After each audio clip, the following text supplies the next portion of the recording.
Parce que j'ai vu plein d'articles, c'est fantastique. Hein ? Je conseillerais à ceux qui ont mis les articles d'aller voir si l'article publié correspondait au protocole de départ. Parce que vous savez, pour nommer des gens dans les facs, il faut qu'ils aient beaucoup de publications et des résultats positifs. Si ça ne marche pas, on ne les nomme pas.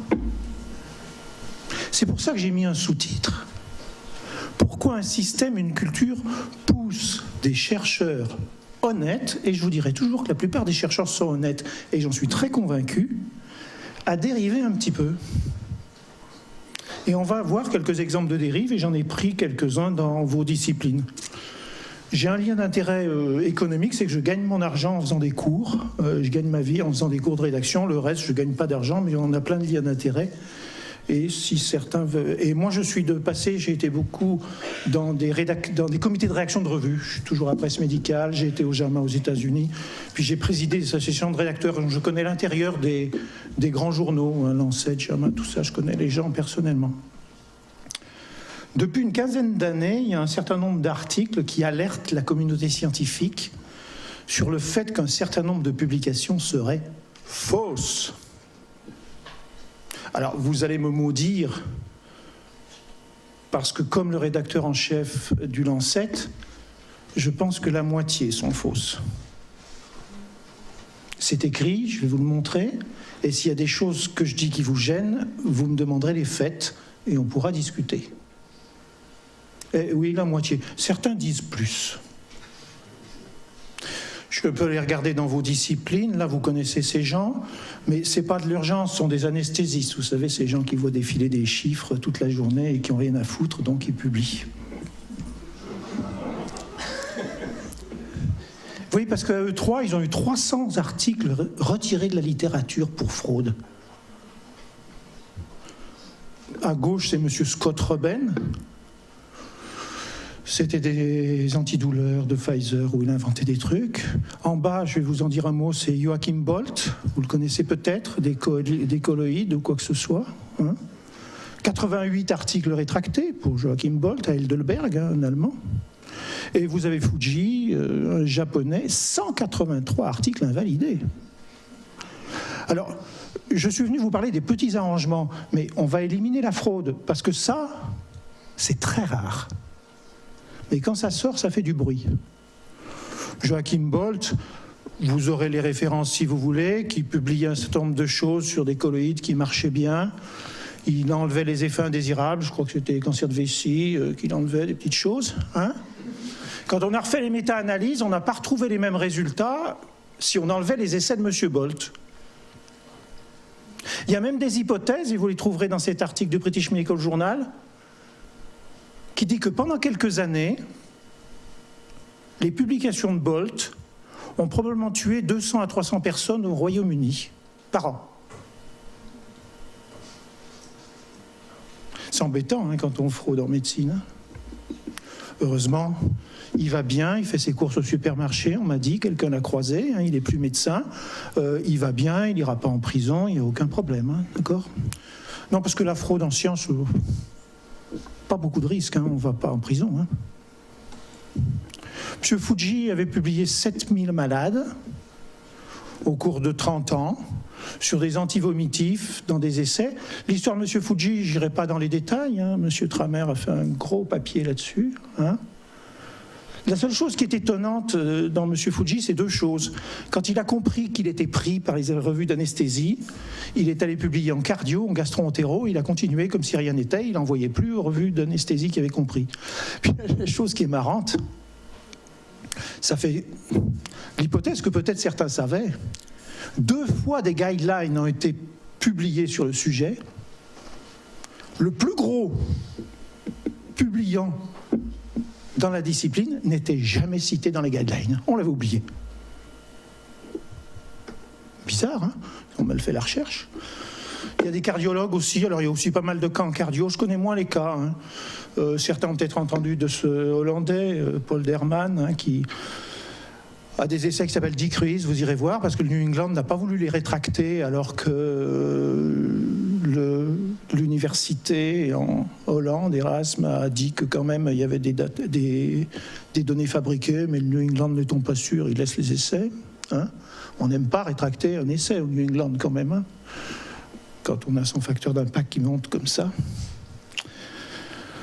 Il a été chairperson à l'Europe, hein. Il était chairman des guidelines sur les bêta-bloqueurs, hein, d'accord. Il a subsisté pendant 48 heures un article dans cette revue qui disait que son influence avait peut-être tué 800 000 personnes. Cet article a été enlevé discrètement au bout de 48 heures. Hein. C'était pas bien de publier ça, hein, le rédacteur n'avait pas vu. Hein, d'accord. Donc on ne sait pas bien, mais quand on va fouiller dans l'université Erasme, il y a tous les rapports. Alors il n'y a pas ce nombre de 800 000, hein, mais il a vraiment fabriqué des données, fait un certain nombre de choses. Là, alors si vous voulez, c'était la fraude, et on ne va pas rester sur la fraude, vous m'avez demandé les petits arrangements. Je vous ai dit ma réponse, la qualité des articles. Vous êtes d'accord avec ce que je dis, 50% pourrait être faux? Ou pas d'accord du tout? Qui a déjà publié dans la salle? Il y a des comités de lecture quand même, monsieur, des gens quand même ouais. solides qui sont, par exemple, neurologie ou archives, enfin je veux dire, les types, avant que vous passiez, ah oui. vous pas vous, mais... Ah, ils vont voir les données originales quand ils reviewent. Ah. C'est quand même verrouillé. Enfin, si je peux me permettre. Alors en neurologie, on pourra aller chercher des cas dans Brain, si vous voulez, on discutera après. Non, je sais qu'il y a des confiants partout, mais ce que je veux vous dire, c'est que c'est quand même verrouillé. Alors, la fraude est rare, hein, restons sur la fraude. Hein. Par contre, ce que je vais vous montrer, c'est plus compliqué. Mais je suis d'accord. Tiens, quand on prend des gros chiffres de référence, là, il y en a 7300 dans différentes disciplines, hein, mais surtout de la médecine, qui ont été regardés. Et on a regardé si la référence disait ce qu'on lui faisait dire. Ou si on faisait dire l'inverse à la référence. Il manque le pourcentage, vous mettez combien là? J'ai des questions à vous poser chaque fois. Vous mettez combien dans le pourcentage là? 50. 10.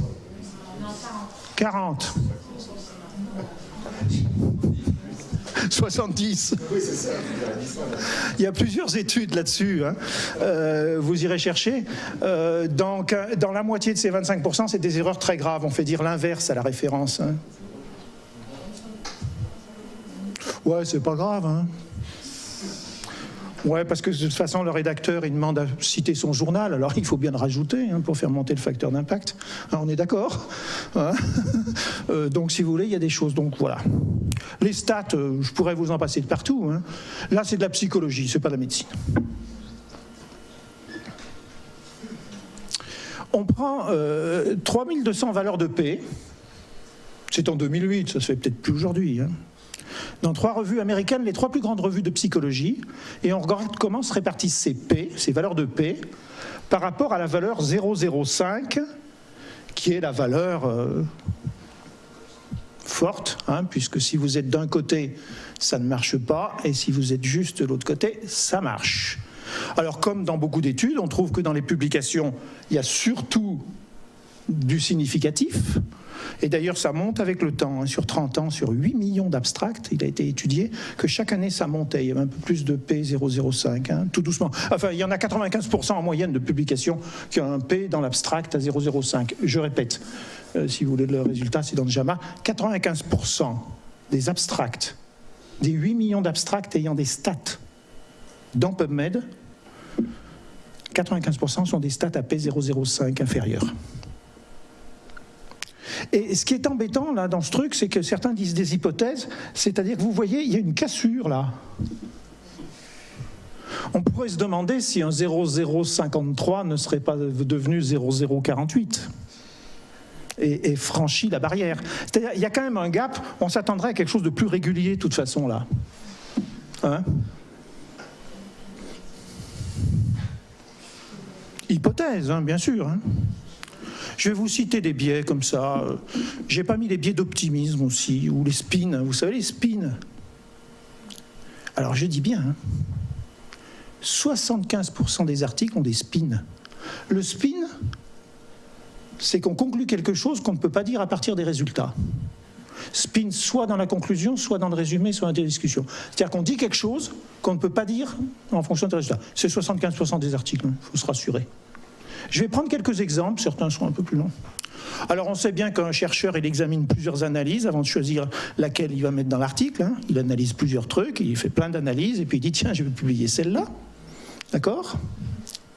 On sait qu'on mesure à plusieurs temps, mais je vais vous montrer quelques exemples.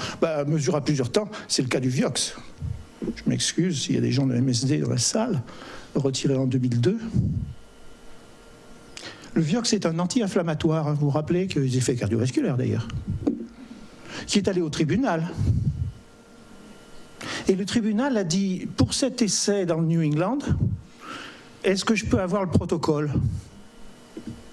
Et c'est le tribunal qui a vu que l'essai du New England, qui montrait par rapport au naproxène une différence à 6 mois, en faveur du Vioxx, n'était pas publié selon le protocole dont le critère de jugement principal était à 1 an et non pas à 6 mois. Donc le tribunal demande les résultats à 1 an et à 1 an, ça ne marchait pas. L'essai a été publié comme si c'était un essai à 6 mois. On avait oublié de dire que le critère de jugement principal était à 1 an et ne marchait pas. Oui, c'est New England, c'est que le tribunal qui l'a trouvé. Quand ça ne marche pas sur la population totale, on va comparer les femmes blanches aux hommes noirs, et finalement il y a une différence, hein, vous savez le truc. Les données aberrantes, on a toujours des bonnes raisons de les enlever. En labo, hein, les mecs en labo, quand ça ne marche pas, ils refont l'expérience 10 fois. Puis quand ça marche, ils ne la refont pas. La bonne pratique, hein. Non, c'est comme ça que ça se passe. Hein. Donc après, ceux qui veulent refaire, d'accord. Vous avez 3 groupes de 10 souris et ça ne marche pas, le test est à 0,060. 3 groupes de 10 souris. Je vais refaire le test en mettant 12 souris par groupe. Ah tiens, 0,045. Voilà, c'est fini. C'est commun, hein. Alors, je ne dis pas que vous l'avez fait, mais peut-être que vous connaissez des gens qui l'ont fait. Oui, quand on questionne les chercheurs, ils ont beaucoup d'histoires, mais pas eux. Alors, je vais vous montrer 2-3 trucs un peu compliqués, mais on va prendre du temps. Oh, soyez pas affolés, hein, vous aurez les faits références, vous irez rechercher. Soyez pas affolés. On va prendre un peu de temps. C'est ce qui s'appelle des biais de citation. Chaque rond est un article. D'accord ? Chaque trait noir, c'est tel article, a cité tel article. D'accord ? Ça va jusque-là. C'est un modèle de dépôt amyloïde dans le muscle chez la souris et chez l'homme, ou ce qu'on a appelé pendant un temps la myosite d'Alzheimer. Vous avez à gauche 1992 en bas, et en haut 2007. D'accord ? Entre 1992 et 1995, il y a eu 11 publications qui sont là, 6 blanches et 5 jaunes et blanches, 11 publications chez la souris ou sur de la paillasse, où on mettait de l'amyloïde sur du muscle et on dit mais le bêta-amyloïde inflamme le muscle. Dans 6 cas, on disait c'est pas vrai, et dans 5 cas, on disait c'est vrai, ça enflamme le muscle. Après, vous avez des revues générales sur ce sujet, en vert, des études expérimentales chez l'animal et d'autres types d'études. Et on s'aperçoit qu'au cours du temps, jusqu'à 2005, il y a 240 citations, je ne suis pas sûr de ce chiffre, 94% des gens ont cité les études en faveur de l'hypothèse et 6% ont cité les études contraires à l'hypothèse. Donc on a oublié 6 études pour ne citer que celles qui nous arrangeaient. Ça vous étonne, ça ? Est-ce que c'est clair ou est-ce que vous avez des questions ? Je ne voudrais pas plomber l'atmosphère. Oh. Ah, c'est fait. Ah, merde. Donc vous voyez, on a plutôt tendance à citer ce qui nous arrange, il semblerait. Hein, le papier il fait 137 pages, hein, vous avez tout dans l'article, hein, avec des annexes et tout. Hein, donc ça c'est assez solide. Et quand on fait sur des sous-groupes, on s'aperçoit que d'ailleurs dans les études positives, elles ont été citées 30 à 60 fois, les négatives jamais. Et quand on refait la même étude sur les études animales, c'est pareil. Et puis je ne vous l'ai pas mis là, quand on fait la même étude sur les grands américains, c'est-à-dire les demandes d'argent et de bourse, ils citent que celles qui marchent. Ils ne disent pas qu'il y en a qui ne marchent pas.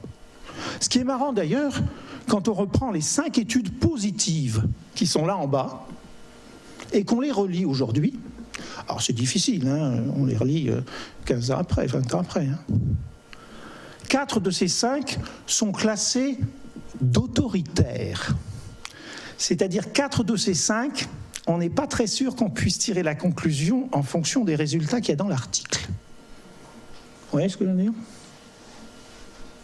Voilà comment des concepts existent pendant 20 ans, puis disparaissent, et puis on en aura d'autres. Donc allez toujours chercher la source. Alors tout à l'heure, je vous ai raconté cette histoire du Vioxx,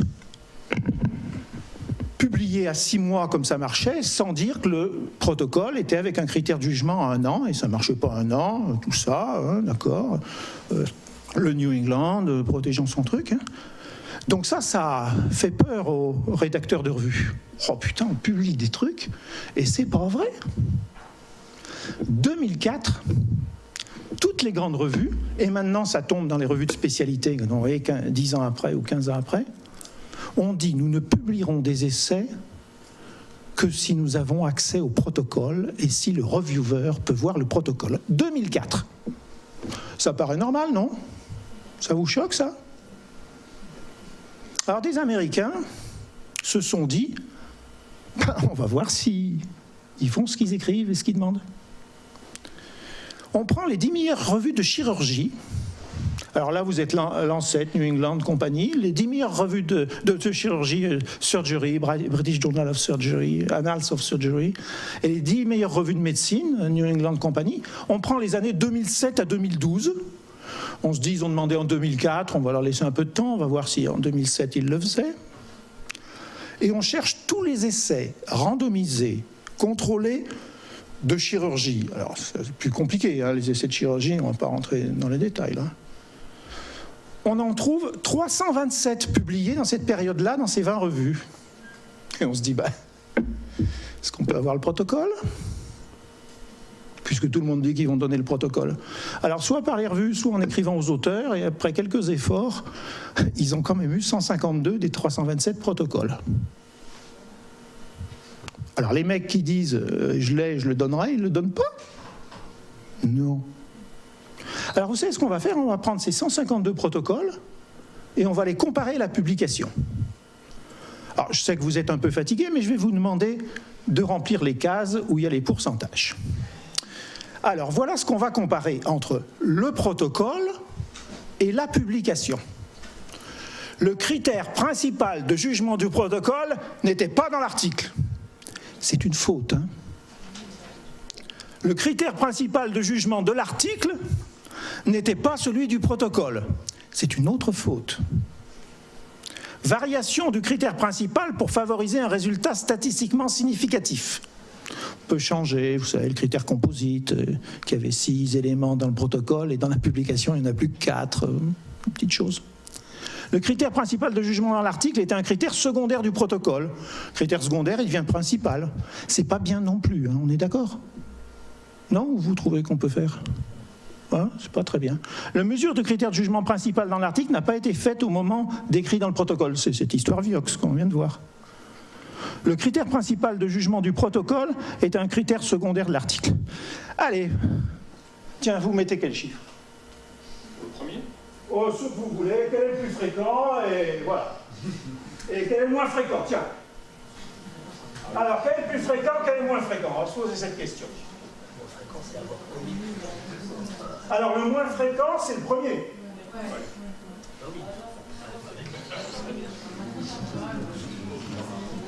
Oui, c'est grave, hein. C'est grave, hein. Oui, c'est grave. Mais c'est des chirurgiens.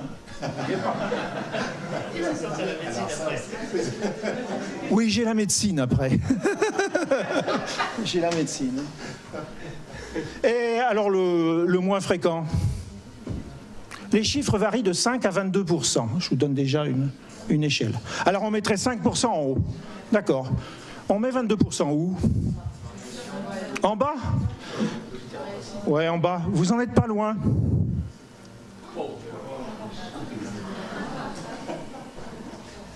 Vous en étiez pas loin, hein? Oui, j'ai pas bougé, hein. On est bien d'accord, hein. Vous en étiez pas loin, hein.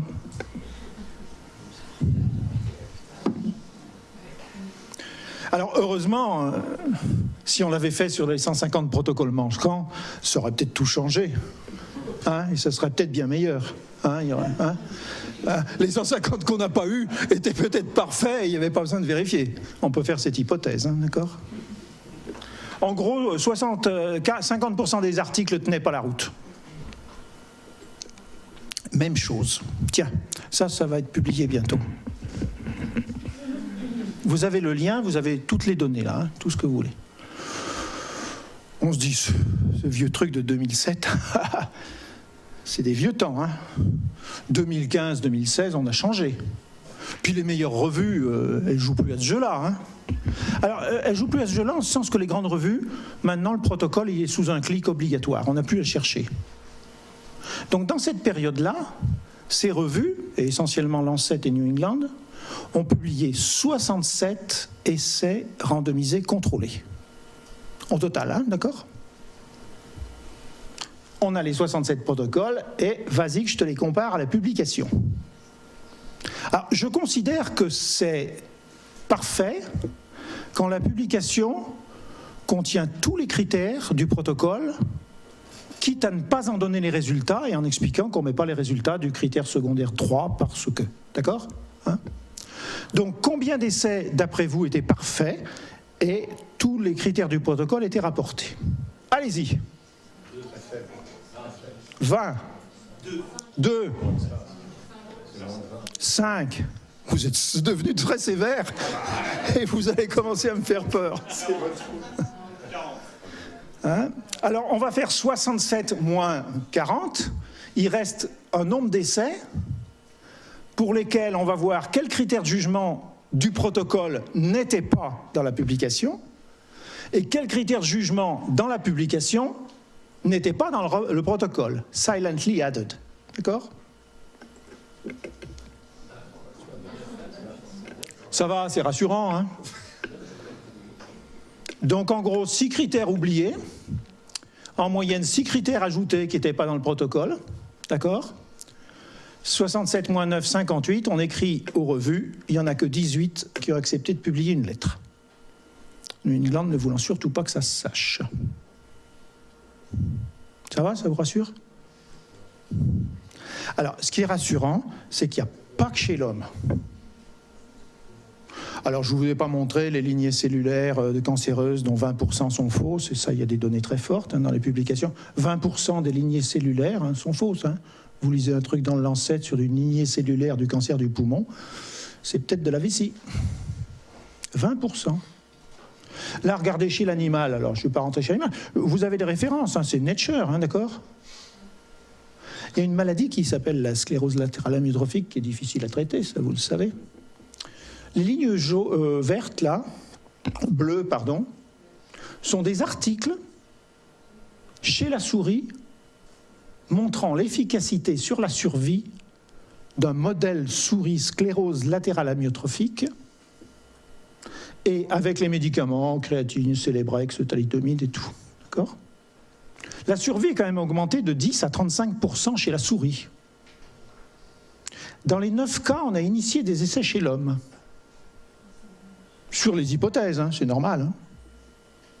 Dans les 9 cas, il ne s'est rien passé chez l'homme. Donc on sait que poser des questions, quand même, 9 qui ne marchent pas chez l'homme.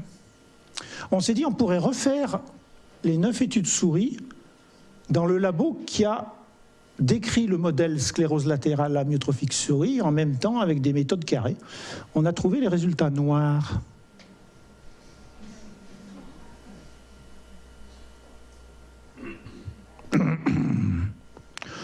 Respirez. Il y a eu en Angleterre, il y a 1 an et demi, un meeting sur la reproductibilité de la science. Il va y en avoir un en France en décembre, un peu fermé. Hein. Et il ne fallait pas parler, les gens ne devaient pas parler. Et le rédacteur en chef du Lancet, il a publié un éditorial dont je vous ai juste traduit 2 paragraphes. La mise en accusation de la science est simple. Une grande partie de la littérature scientifique, peut-être la moitié, peut-être tout simplement fausse. Gangrénée par des études avec de petits échantillons, des effets minuscules, des analyses exploratoires invalides et des conflits d'intérêts évidents, tout cela avec une obsession de poursuivre les tendances à la mode d'importance douteuse, la science a pris un virage vers l'obscurantisme. Comme l'a dit un participant, des méthodes nulles donnent des résultats. Dans leur quête de raconter une histoire convaincante, les scientifiques sculptent trop souvent leurs données en fonction de leur vision préférée du monde, où ils écrivent des hypothèses pour répondre à leurs données. Les rédacteurs de revues méritent leur critique. Nous aidons et encourageons les pires comportements. Notre acquiescement aux facteurs d'impact engendre une concurrence malsaine pour gagner une place dans un petit nombre de revues. Notre amour de l'innovation pollue la littérature avec beaucoup de contes de fées statistiques. Les revues ne sont pas les seuls mécréants. Les universités étant dans une lutte pour l'argent et le talent, paramètres qui favorisent des évaluations réductrices, comme la publication des revues avec un facteur d'impact. Les procédures d'évaluation incitent aux mauvaises pratiques et les chercheurs, y compris leurs plus hauts dirigeants, font peu pour changer une culture de recherche qui occasionnellement fraude de mauvaise conduite. En gros, hein, quand un mec bricole un truc, ça gêne personne dans un labo. J'ai un dernier exemple, et comme je sais que vous êtes peut-être sensible au mannitol dans les traumas crâniens pour certains d'entre vous, je ne sais pas. Hein, ça sert à rien? Non, je pense pas. Ah ouais. Alors moi, je ne serais pas capable de répondre. Une revue Cochrane a été publiée en 2005. Alors, elle est invalidée, cette revue Cochrane, maintenant, hein, d'accord, hein, disant que des hautes doses étaient meilleures que des basses doses, hein, cette revue Cochrane, hein, de 2005. Elle a été invalidée, la dernière revue Cochrane de 2013 ne dit pas la même chose. Je vais juste vous raconter une histoire sur le mannitol dans les traumas crâniens. Monsieur Julio Cruz, brésilien, a publié 2 articles dans une revue qui s'appelle Neurosurgery et un dans une revue qui s'appelle Journal of Surgery. Donc il a publié 3 articles en premier auteur, respectivement avec 178, 140 et 44 patients, montrant, peu importe, mais que le haute dose marchait mieux que les basses doses. Elles sont de 2001 à 2003, ces publications. Il y a eu un congrès latino-américain au Brésil en 2006 sur ce sujet.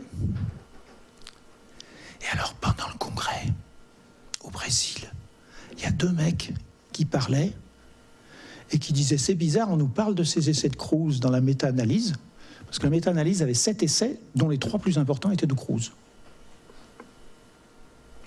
On nous parle de ça, mais Cruz, il voyait jamais de malade. » Il y a un mec qui entend ça derrière, qui coordonnait les crash trials, machin, au Brésil. Il y a un mec qui entend ça. Il écrit aux auteurs de la Cochrane à Londres. Et il dit, voilà ce que j'ai entendu. J'ai entendu 2 mecs dire que Cruz, il n'avait pas de malade et il publiait. C'est compliqué, hein? Alors le mec à Londres qui a fait la méta-analyse et qui a fait la revue Cochrane, qu'est-ce qu'il fait? Qu'est-ce qu'il peut faire? Alors il écrit à Cruz, il n'a pas de réponse parce que Cruz vient de se suicider.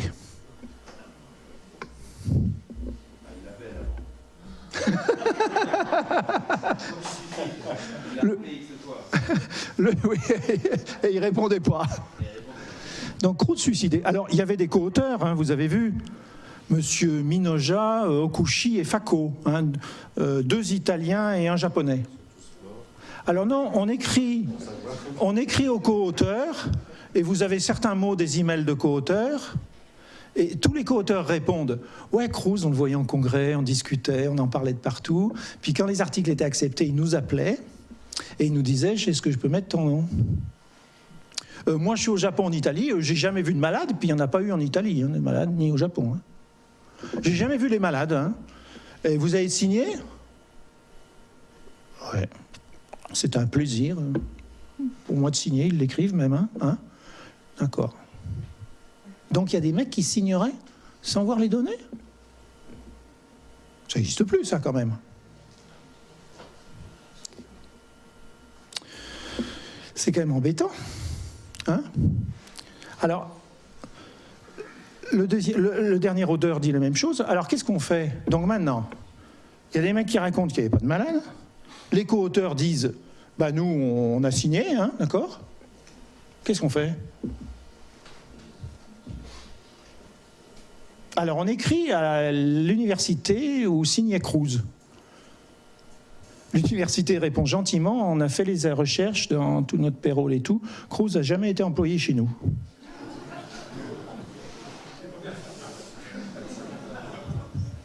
Alors ensuite, on écrit à l'université américaine où avait été Cruz.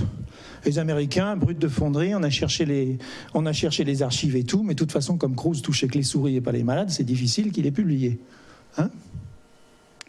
Alors qu'est-ce qu'on peut faire dans ce cas-là? On n'a pas la preuve.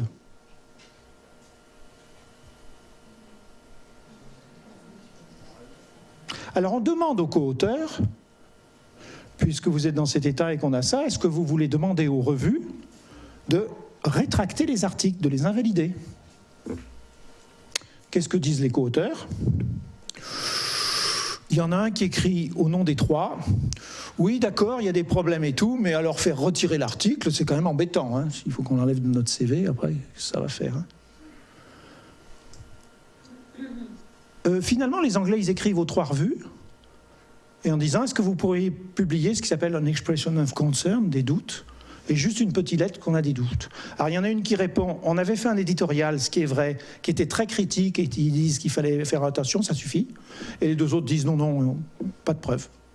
Donc ces trois articles que je vous ai cités sont toujours dans la littérature. Je suis allé encore hier sur PubMed, ils sont clean. Hein, j'ai tout vérifié. Donc si vous faites une recherche là-dessus, vous les aurez et il n'y aura pas de problème. Et vous ne serez pas très au courant de ce que je viens de vous raconter, parce qu'il n'y a aucun lien à cet article à gauche dans le British Medical Journal où ils ont raconté toute l'histoire. C'était leur seule solution avec Richard Smith, qui était ancien rédacteur du British Medical Journal. Ça va ?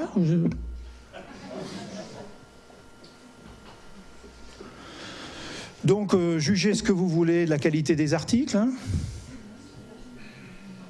Comment on explique ça? Quelle hypothèse? Pourquoi c'est ça? Je vous dis, et j'en suis très convaincu, hein, la plupart des mecs qui font les petits arrangements sont des gens honnêtes. Hein. Ah, les grosses fraudes, ils sont malhonnêtes. Mais ceux qui changent un petit P de 0053, 0049, c'est pas honnête, je suis d'accord. Mais il paraît que ça se fait. On change le test. Il paraît que ça se fait. On a des hypothèses. Hein. On sait qu'en gros, aux États-Unis, sur 30 ans, le nombre de chercheurs de milieu académique a augmenté de 30%. Sur la même période, le nombre de doctorants qu'on forme a augmenté de 90%. Donc on forme de plus en plus de mecs, mais de toute façon, ils n'auront pas de job. D'accord? Et dans le même temps, au niveau mondial, parce qu'on peut pas mal, le nombre de publications a augmenté, selon les calculs, soit de 350, soit de 450%. Donc vous voyez, hein? Alors la productivité, elle a augmenté en publication. Il y a une étude française au CNRS dans la biologie de l'évolution. Ouais, c'est récent, hein? 2005, premier job au CNRS, 12 publications sur un CV. 2013, premier job au CNRS, 22 publications. En moins de 10 ans, hein, le nombre de publications sur un CV a presque doublé. Ça vous étonne, ça? Quand on voit les exigences qui vont être nommées actuellement, c'est le seul critère, finalement, c'est les publications. Voilà, pour nommer les gens, le seul critère, c'est le nombre de publications. On ne l'écrit pas, mais plutôt positive, hein, parce que s'ils publient des trucs négatifs... hein, et puis ensuite, facteur d'impact, hein, d'accord? Je ne vous parlerai pas trop des problèmes d'auteurs. Certains peut-être ont déjà entendu, il y a des bagarres d'auteurs. Là, je vous ai mis en bas à droite des auteurs. Là, il y a le patron qui vient dire à l'étudiant, cette fois-ci, c'est à ma femme à mettre sur le papier, hein, parce qu'il faut bien la nommer. Donc, tiens, ça s'est passé à Toulouse, hein, en dentiste. Hein, il y a eu des problèmes. Hein, je ne veux pas vous donner les. C'est public. Hein, je peux vous donner les noms. Hein, d'accord. Hein. Donc, ce qu'ils appellent les ghosts, les fantômes, hein, ceux qu'on a oubliés, ou les honorari ou gift, ceux qu'on a rajoutés, qui n'ont rien à faire. On ne va pas rester là-dedans. On pourrait aller loin. D'accord. En fait, les missions des revues scientifiques ont été historiquement 19e siècle, enregistrer les recherches, communiquer, contrôle qualité, archivage, c'est la vraie revue scientifique de départ. Mais dans les années 70-80, les universités ont pris les revues en otage pour évaluer les chercheurs et la recherche. Donc les chercheurs, ils ont fait ce qu'on leur a demandé. On ne va pas les accuser d'avoir beaucoup publié, on leur a demandé. On ne va pas les accuser d'avoir des positifs, on leur a demandé. Je vous choque peut-être un peu. Et aujourd'hui, avec l'électronique, on va passer. Je résumerai ce que j'ai dit avec Pierre Corvol, on a publié, on a refait un peu ça. Regardez, il y a du intentionnel, c'est extrêmement compliqué. La fraude, fabrication, falsification, plagiat. La fraude, fabrication, falsification, très rare. Très rare, je le redis, très rare, mais médiatisé. Les pratiques discutables en recherche, dont les Américains commencent à les appeler pratiques préjudiciables en recherche, au minimum, et on pourrait en rediscuter, 50% des articles. Torture, massage des données, vous comprenez ce que c'est. Changement des critères de jugement, on en a vu. Choix sélectif des données, références erronées, changement des tests. Il y a toute une discipline sur le p-hacking, on fait les hypothèses après. Manipulation d'images, Science Nature, 20% des images manipulées. Hein. Vous savez, on a changé le Western Blot et on a... C'est facile ça. Paternité des articles, études animales trompeuses, non-publication de recherche financée, résumé, communiqué de presse, j'en passe. Et puis il y a probablement toute une partie de méconnaissance méthodologique.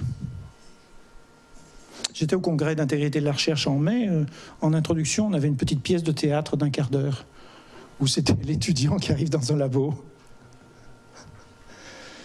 L'étudiant qui arrive dans un labo pour faire sa thèse de science, il va voir son prof, ça dure 5 minutes et il lui dit dans 3 ans, il faut tant d'articles dans des revues à tant de facteurs d'impact. Alors l'étudiant, il parle du sujet, puis le prof lui dit non, parce que il faut que je parte, je suis un taxi, je dois aller en congrès. D'accord ?